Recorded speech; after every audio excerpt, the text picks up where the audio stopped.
মার্কিন সম্প্রচার মাধ্যম এবিসি নিউজের আয়োজনে প্রথমবারের মতো টিভি বিতর্কে মুখোমুখি হলেন রিপাবলিকান প্রার্থী ডোনাল্ড ট্রাম্প ও ডেমোক্রেট প্রার্থী কমলা হ্যারিস। হাসি মুখে করমর্দন করে শুরু করলেও কিছুক্ষণের মধ্যে দুজনের বিতর্ক হয়ে ওঠে আক্রমণাত্মক। শুরুতেই মার্কিন অর্থনীতি নিয়ে বিতর্কে জড়ান দুই প্রার্থী। কমলা হ্যারিস বলেন, ট্রাম্প যখন ক্ষমতা ছাড়েন তখন যুক্তরাষ্ট্রের কর্মসংস্থানকে খুবই বাজে অবস্থায় রেখে যান।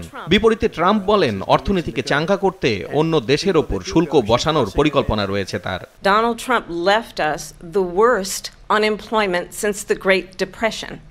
Donald Trump left us the worst public health epidemic in a century. Donald Trump left us the worst attack on our democracy since the Civil War. And what we have done is clean up Donald Trump's mess. We've had a terrible economy because inflation which is really known as a country buster. It breaks up countries. We have inflation like very few people have ever seen before, probably the worst in our nation's history. Gaza ইস্যুতে Trump বলেন, কমলা Harris মার্কিন president নির্বাচিত হলে ইসরায়েলের অস্তিত্ব শেষ হয়ে যাবে। বিপরীতে অবিলম্বে গাজা যুদ্ধের অবসান জরুরি বলে উল্লেখ করেন কমলা। ইউক্রেন রাশিয়া ইস্যুতে তুমুল বিতর্কে জড়ান দুই প্রার্থী। ট্রাম্পের দাবি, তিনি ক্ষমতায় থাকলে ইউক্রেন রাশিয়ার মধ্যে যুদ্ধ বাঁধতে দিতেন না। আর ডেমোক্রেট প্রার্থী কমলা হ্যারিস বলেন, ডেমোক্রেটরা ক্ষমতায় থাকায় এখনও কিয়েভ দখল করতে পারেনি Russia. They sent her to negotiate peace before this war started. 3 days later, he went in and he started the war because everything they said was weak and stupid. They said the wrong things. That war should have never started. She was the emissary.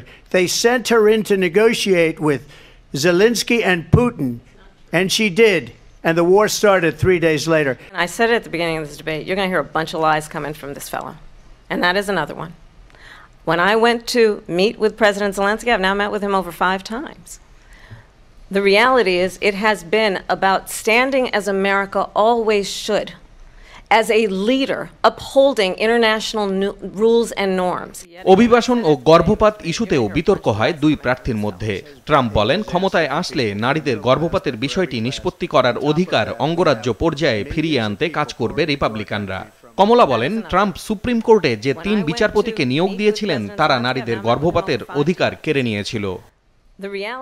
ফিলাডেলফিয়ার national constitution সেন্টারে 90 মিনিটের বিতর্ক অনুষ্ঠানটি সঞ্চালনা করেন David মুইর ও Lindsay Davies.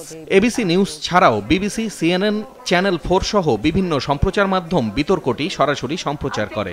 এ সময় যুক্তরাষ্ট্রের বিভিন্ন অঙ্গরাজ্যে বড় পর্দায় বিতর্ক অনুষ্ঠান প্রত্যক্ষ করেন লাখো মানুষ।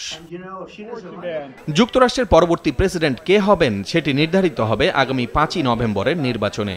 গত জুলাইয়ে বাইডেন নির্বাচন থেকে সরে দাঁড়ানোয় ক্ষমতাসীন ডেমোক্রেটিক পার্টির প্রার্থী হন ভাইস প্রেসিডেন্ট কমলা হ্যারিস। মার্কিন নাগরিকরা প্রথমবারের মতো একজন নারী প্রেসিডেন্টকে বেছে নেবেন নাকি রিপাবলিকান প্রার্থী ডোনাল্ড ট্রাম্পকে দ্বিতীয়বারের মতো রাষ্ট্র ক্ষমতায় বসাবেন, তার উত্তর পেতে অপেক্ষা করতে হবে নভেম্বরের নির্বাচন পর্যন্ত।